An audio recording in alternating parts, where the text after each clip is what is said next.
In the world of the Wheel of Time, the battle between light and shadow spans the ages. At the heart of the shadow's power lies a host of terrifying creatures. Monsters bred in secret, twisted by design, and loyal only to the Dark One. These are the Dark One's servants, creatures of nightmare, instruments of chaos. Trollocs, the beast soldiers of shadow.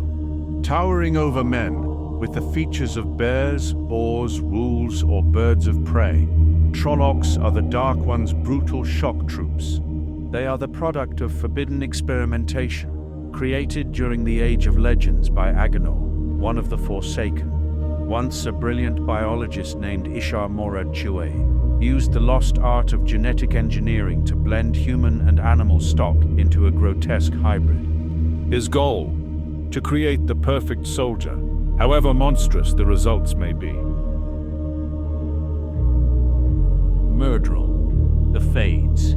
From the shadows come the Myrddraal, or as they are more commonly known, Fades. Born from the same twisted experiments as the Trollocs, the Myrddraal are throwbacks, mutations that did not fully take on the animal traits of their kin. Instead, they became something else entirely. Pale, silent, eyeless, yet able to see more clearly than any man. They move through shadows, disappearing from sight, stepping from darkness to darkness, like whispers in the night. They wield swords forged at Draghkar, near the Blight, the blade tainted with the essence of the shadow itself. And where a Fade walks, Trollocs follow, not out of loyalty, but fear. For a Myrddraal holds the will of the Dark One more purely than any of their kind. While the Trollocs and Myrddraal form the bulk of the Shadow's armies, there are darker things still, more elusive, more terrifying. Monsters that whisper death on the wind, stalk unseen, or rend flesh in silence. Grey men, the soulless assassins. Imagine looking directly at someone and not seeing them. That is the curse of the Grey Men, also known as the soulless. They are ordinary humans who have given up their souls, voluntarily, for the promise of serving the shadow without question. In doing so, they lose their presence in the pattern. The human eye instinctively slides past them. The mind forgets them. They are invisible, not by magic, but by absence. Used as assassins, Grey Men strike where others cannot, walking past guards, slipping through cities, plunging daggers into the backs of kings and Aes Sedai alike. They are not invincible, but they are terrifying. Not because of their power, but because of how easily they can go unnoticed until it is far too late. Dark Hounds, the death pack of the shadow. Dark Hounds are nightmares made flesh. Towering hounds with massive jaws and paws the size of a man's head. Their saliva burns like acid, and even the faintest wound from their bite is almost always fatal. No healing, magical or mundane, can reverse it. They leave no scent, no sound. Their paws do not disturb dust, nor echo on stone, and they are relentless. And when a whole pack hunts together, even the strongest warriors tremble. Forged by the Dark One's power, Dark Hounds are said to be bound to specific Fades or Forsaken. They do not hunt indiscriminately. They are loosed with purpose, usually to eliminate powerful enemies of the shadow. Only the light-blessed power of Balefire has proven truly effective at stopping a Dark Hound pack, a costly weapon, for it can unravel the pattern itself. Draghkar, the soul singers of death. Not all the Dark One's creations charge with blade or claw. Some kill with a kiss or a song. Draghkar are winged abominations, creatures that appear almost beautiful at first glance. Their eyes, hypnotic, their voices, alluring. But beneath their charm lies death. A Draghkar sings to its prey, drawing them close with a seductive hymn. Once entranced, its kiss drains the soul, leaving the body lifeless, the mind hollow. Like many of the shadow's horrors, They were first created in the Age of Legends, crafted by Agenor as weapons of terror. Draghkar in the modern age, however, are rare, and all the more feared for it. And then there is the Blight, the poison scar on the land where the Dark One's touch corrupts all life. Trees grow twisted and venomous. The air itself smells of rot. And from that festering soil crawl things that defy explanation. Jumara, also known as worms, are among the most feared. Massive, white, boneless creatures that move with terrifying speed.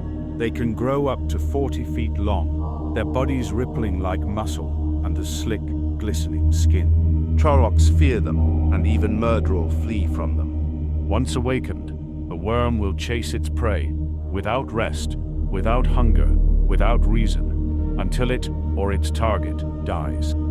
Then there are the blight wasps, dog-sized insects that travel in swarms and sting with necrotic venom. Carrion lizards, capable of leaping long distances and blending in with their terrain. The spineback toads, bloated things whose skin secretes a contact toxin that can paralyze in seconds. Nothing in the blight is safe. Even the flora kills. Thorned vines grasp at ankles, sap emits hallucinogenic spores, and trees will move in the night, not walking, but shifting, ever so slightly, toward warmth and blood. To walk the blight is to invite death. To survive it is to be changed forever. Dark friends, servants in shadow. Not all servants of the Dark One are monstrous in appearance. Some walk among us, hidden, smiling, waiting. Dark friends are mortals who have pledged themselves to the shadow. They come from all nations, all walks of life. Merchants, nobles, soldiers, even those that can channel. They serve for power, for fear, or for the promise of immortality. Many act in secret, spreading lies, influencing kings, undermining the light. Some await orders, others act on their own ambitions, but all are dangerous. Among them are the most feared of all human servants, the Black Ajah. The White Tower, seat of Aes Sedai power, was long believed unbreakable, but even within its walls, the shadow took root. The Black Ajah is a secret sisterhood of Aes Sedai who have forsaken their oaths and pledged themselves to the Dark One. They hide among the other Ajahs, weaving their plots, corrupting knowledge, and working tirelessly to undermine the tower from within. No one knows how many they number, only that they exist and that they answer to powers far greater than themselves. The Forsaken, chosen of the Dark One. Above all others that serve the dark, stand the Forsaken. 13 of the most powerful channelers from the Age of Legends who turned to the shadow during the War of Power. They were once heroes, scholars, and leaders, now remembered only as traitors. Ishamael, Lanfear, Demandred, Grendel, Semiraj, and the rest. Each took a new name as they pledged themselves to the Dark One, seeking power, immortality, or dominion. Bound for millennia at Sheol Ghul, their prison weakened with the turning of the wheel. One by one, they returned to the world. And with them came war. They are not mere lieutenants. They are generals of the shadow, and perhaps also its prophets. The battle between light and shadow is eternal. As the wheel turns, these dark creatures rise again and again to challenge the hope of men. But for ages past and ages to come, the courage of men will ever stand to fight back against the shadow. The Dark One's servants are many, but the light will ever burn.